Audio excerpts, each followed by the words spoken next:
باللہ من الشیطان الرجیم بسم اللہ الرحمن الرحیم۔ شیعہ شناسی کی ہم 6 فصلیں پڑھ چکے ہیں اور آج ہم پڑھنے جا رہے ہیں فصل ہفتم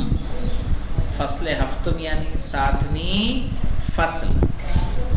فصل جو ہماری گفتگو کرے گی اصول و فروع دین کے لیے شیعہ ماخذ، یعنی اصول دین اور فروع دین کے لیے شیعہ ماخذ کیا ہے، کہاں سے شیعہ اپنے اصول و فروع کو اخذ کرتے ہیں، ان کا ذریعہ کیا ہے۔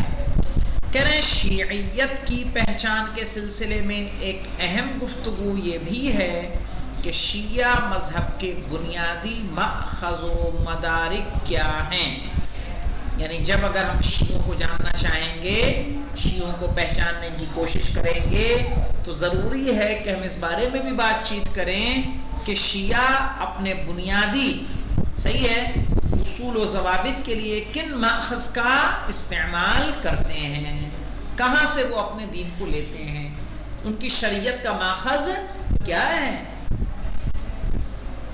یعنی اب خود شرح کر رہے ہیں، یعنی شیعہ حضرات اپنے اصول دین اور فروع دین کو کس طرح اور کن ذرائع سے حاصل کرتے ہیں۔ ظاہر ہم نے یاد کر لیا اصول دین، فروع دین سب یاد کر لیے، لیکن یہ لیے کہاں سے گئے ہیں، ان کی دلیل کیا ہے، ریفرنسز ان کے کیا ہیں، کن ذرائع سے حاصل کرتے ہیں۔ اور اس سلسلے میں دوسرے مذاہب اور مذہب شیعہ کے درمیان کون سے امتیازی یا مشترک نکات پائے جاتے ہیں، یعنی شیعہ اور دوسرے مذہب کن چیزوں میں مشترک ہیں اور کہاں پہ شیعہ الگ ہیں۔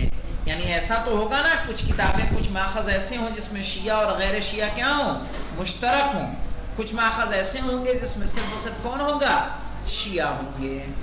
ان سوالات کا جواب یہ ہے کہ 12 اماموں کے ماننے والے، کہہ رہے ہیں ان سوالات کا جواب یہ ہے کہ 12 اماموں کے ماننے والے شیعہ اصول دین و فروع دین کو 4 ماخذ سے حاصل کرتے ہیں۔ سب سے پہلا ماخذ کیا ہے، قرآن مجید۔ قرآن مجید وہ ماخذ ہے کہ جو سنی، شیعہ، وہابی، دیوبندی، بریلوی، حنبلی، اہل حدیث جتنے ہیں سب کے یہاں کیا ہے، کامن۔ دوسرا ہے مولانا سنت نبوی، اس میں بھی کامن ہے۔ پھر ہے اہل بیت علیہ السلام کی احادیث، یہ یہاں پہ شیعہ کیا ہیں، ممتاز ہیں، دوسروں سے الگ ہیں۔ اور چوتھا ہے عقل، جن کی تفصیلات پیش کی جا رہی ہیں، ان کی تفصیلات پیش کی جائیں گی۔ تو 4 ہے، قرآن ہے، سنت نبوی ہے، اہل بیت علیہ السلام کی احادیث ہیں اور عقل جن کی تفصیلات پیش کی جا رہی ہیں۔ سب سے پہلے ہماری گفتگو ہوگی قرآن کریم کے سلسلے میں۔ کہہ رہے ہیں مولانا قرآن کریم کو تمام اسلامی مذاہب قبول کرتے ہیں، کوئی ایسا ہے جو قبول نہ کرتا ہو، ہے، قرآن سب کے یہاں اللہ کی کتاب ہے، ہے، قرآن کریم کو تمام اسلامی مذاہب قبول کرتے ہیں، اگرچہ قرآن کریم کے مفاہیم سے استفادے کے سلسلے میں بعض جزئی مسائل کے بارے میں اختلاف پایا جاتا ہے۔ صحیح ہے، کیونکہ جب ہم قرآن کے کریم سے مفاہیم سے جب مطالب کو لیتے ہیں تو کچھ لوگ کیا کرتے ہیں، اس کے ظواہر پر حمل کر دیتے ہیں۔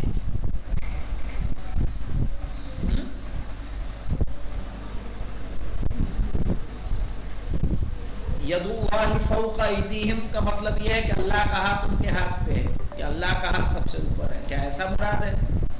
وہ کہتے ہیں ید مانے کیا ہوتا ہے، ہاتھ ہوتا ہے۔ کیا ہے، کچھ لوگ ظواہر سے استفادہ کرتے ہیں، کہہ رہے ہیں جزئی معاملات میں تو اختلاف پایا جاتا ہے، مگر پھر بھی قرآن کریم تمام مسلمانوں کا مشترکہ ماخذ و مدرک ہے۔ اس طرح شیعوں کے نزدیک بھی ائمہ طاہرین علیہ السلام کی تعلیمات کے مطابق قرآن کریم دینی عقائد و احکام و اسلامی علوم کا سب سے اہم سرچشمہ ہے۔ صحیح ہے. اہل بیت یہ نہیں کہتے ہیں کہ تم ہماری حدیثوں پہ عمل کرو. وہ بھی کیا بتاتے ہیں ہمیں کہ قرآن کریم ہر معاملے میں کیا ہے، احکام اگر سیکھنے ہیں، دین اگر سیکھنا ہے، عقائد اگر آپ کو لینے ہیں تو قرآن کریم کیا ہے، واحد سرچشمہ ہے، اہم ترین سرچشمہ ہے.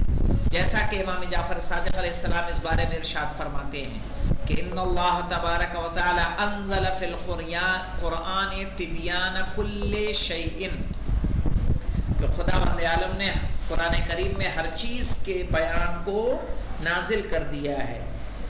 حتی واللہ ما ترک اللہ شیئا، صحیح ہے، یحتاج الیہ العباد، یہاں تک کہ خداوند عالم نے کسی شے کو نہیں چھوڑا ہے جس کی بندوں کو کیا ہو، ضرورت ہو.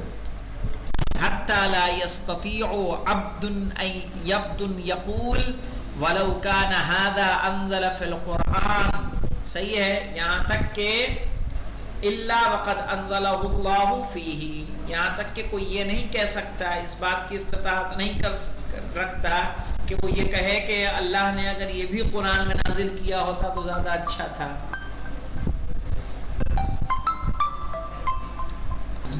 الا وقد انزلہ اللہ فیہ، سوائے اس کے کہ اللہ نے اس کو قرآن میں پہلے ہی سے کیا کر دیا ہے، نازل کر دیا ہے. یعنی کسی چیز کو بھی اللہ نے چھوڑا نہیں، سب کی اصل موجود ہے.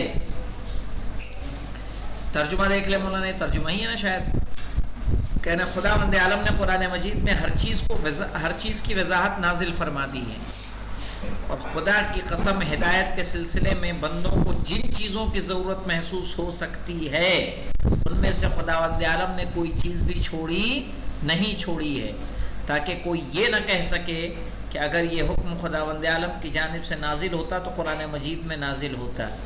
صحیح ہے، آگاہ ہو جاؤ کہ خداوند عالم نے اسے قرآن مجید میں نازل فرما دیا ہے. دوسرے مقام پر آپ یہ ارشاد فرماتے ہیں ما من امر یختلف فیہ اثنان، کہہ رہے ہیں کوئی بھی ایسا کام کہ جس میں دو لوگوں کے بیچ اختلاف ہو سکتا ہے، ما من امر یختلف فیہ اثنان الا ولہ اصل فی کتاب اللہ، لیکن اس کی اصل کہاں موجود ہوگی، قرآن مجید میں موجود ہوگی. عز وجل ولکن لا تبلغہ عقول الرجال، لیکن کیا ہے، کہہ رہے ہیں اگر کسی امر میں اختلاف ہو رہا ہے لوگوں کے درمیان تو اس کی اصل کتاب میں ہے، قرآن میں، ولیکن لا تبلغہ عقول الرجال، لیکن عام لوگوں کی عقلیں وہاں تک نہیں پہنچتی. اسی لیے تو معلم کی ضرورت ہے. کوئی ایسی چیز نہیں ہے کہ جس کے بارے میں دو لوگوں کے درمیان اختلاف ہو اور اللہ تعالیٰ کی کتاب میں اس کی بنیادی تذکرہ موجود نہ ہو، لیکن لوگوں کی عقلیں اسے سمجھنے سے کیا ہیں، عاجز ہیں. بات کو مکمل کر، لہٰذا قرآن مجید کے ایسے ماہر مفسروں کی ضرورت ہے جو قرآن کے حقائق کو کیا کرتے ہوں، جانتے ہوں. ہر انسان کہے کہ قرآن ہمارے سمجھ میں نہیں آ رہا ہے، تو قرآن کو سمجھنے کے لیے کچھ مقدمات ہے یا نہیں ہے، کہ تو ہر کسی کو سمجھ میں آ جانا ہے. ائمہ طاہرین علیہ السلام کی نظر میں قرآن مجید کو اس درجہ بنیادی حیثیت حاصل ہے کہ اسلامی روایات کے قابل قبول ہونے کی شرط یہ ہے کہ قرآن مجید کے کیا ہوں، مطابق ہوں.